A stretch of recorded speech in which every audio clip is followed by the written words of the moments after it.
নাৰিকলৰ বিষয়ে আপুনি অলপ আগতে কিবা এটা কৈছিলে হয় এই নাৰিকলৰ কাৰণে কেনেকুৱা ধৰণৰ মাটি উপযোগী হয় নাৰিকলৰ কাৰণে সদ্যহতে পথৰুৱা মাটি উপযোগী হয় সদায় নাৰিকলটোৰ কাৰণে পানী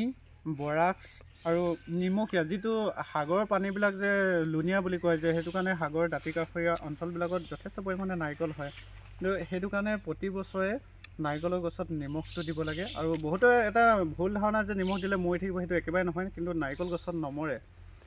নাৰিকল গছত যেতিয়া নিমখ দি দিয়া হয় ধৰক এই গছজোপাতে আপুনি একেবাৰে নাই বুলি ক'লে 1 কেজিমান ছটিয়াই দিব পাৰিব প্ৰথম কথাটো হ'ল তাত যিখিনি কাপোৰ সদৃশ জাবৰ থাকে সেইখিনি পচিব পচাৰ লগে লগে গছৰ ফেৰেঙনিটো বৃদ্ধি হ'ব ভাল হ'ব গছজোপা তাৰপিছত তাত যিখিনি অনিষ্টকাৰী পোক পতংগ আছে সেইখিনি মৰিব তাৰপিছতে এই মাটিৰ টুকুৰা বা গুৰিটো লুণীয়া হ'ব তাৰমানে নিমখীয়া হ'ব আৰু সেইটো কাৰণে নিমখটো অন্ততঃ দুবাৰ হ'লেও তাত নহয় স্প্ৰে কৰি দিব লাগে নহয় ছটিয়াই দিলেও হৈ যাব আৰু কম্পিটিশ্যনটোৰ কথাটো সদ্যহতে অন্য গছৰ লগত সাঙুৰি কেতিয়াও নাৰিকল খেতিটো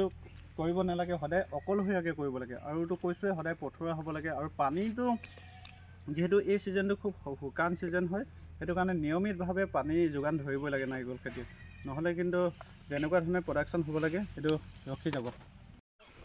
মাটিমাহ